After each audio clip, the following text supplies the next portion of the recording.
Շատ վատ է։ Օրվա մեջ քանի ժամ ես մնում պրոբկի մեջ։ 4 ժամի։ 4 ժամ։ Սա օրը քշում ենք։ Վայ հորս սորը։ 50%-ը։ Ո՞ց 50%-ը մնում ես պրոբկի մեջ։ Չինը օրվա մեջ 4 ժամ պրոբկի մեջ եք։ Հիմա վտել Լալբան ջան, այ Ինչպես տեսնում եք, հիմա ես գտնվում եմ Մաշտոց պողոտայում եւ փողոցի թողունակությունը բարձրացնելու համար կա մեկ հնարավորություն։ Այդ հնարավորությունը կայանում է հետեւյալում, որ մենք պետք է փողոցում չթողենք ավտոմեքենաների կանգառը։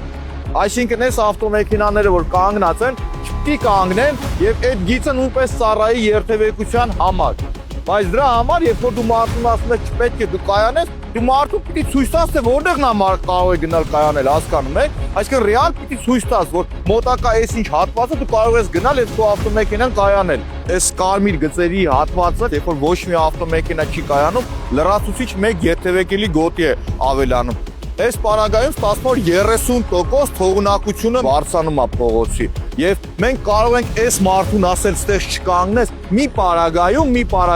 երբ որ իրան ալտերնատիվը մենք առաջարկելու ենք։ Եվ այդ ալտերնատիվը լինելու է օրինակի համար 200 մետր այն կողմ։ Եվ եկեք գնանք օրինակի համար պրոսպեկտ յուրա կայանողներին ցույց տանք ինչ ենք առաջարկում մենք։ Այսինքն մարդիկ որտեղ պետք է գնան, որտեղ պետք է կայանեն իրենք։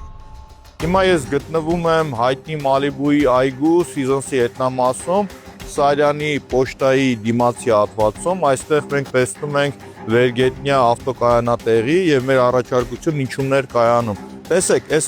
ավտոկայանատեղին մասնավորինն է, եւ եթե ես չեմ սխալվում, Սամվել Կարապետյանի ընտանիքին է պատկանում։ Մեր առաջարկությունը կայանում է նրանում, որ այս հատվածում կարելի է կառուցել վերգետնյա մի քանի հարգանի, ինքու 6-7 հարգանի վերգետնյա ավտոկայանատեղի եւ կայանատեղին կառուցելու պարագայում դու հաշվարկը կատարում ես եւ նաեւ մենք կներկայացնենք Արամի Սարյան փողոցում, նաեւ պրոսպեկտի մի հատվածում որքան ավտոներ կարող են կանգնել, այդ ավտոներին ասում են, քանի որ մենք ձեզ արգելում ենք փողոցում կանգնել եւ փողոցի թողունակությունը բարձրացնում են, մենք ձեզ ասում ենք, եկեք ստեղ կանգնենք։ Հիմա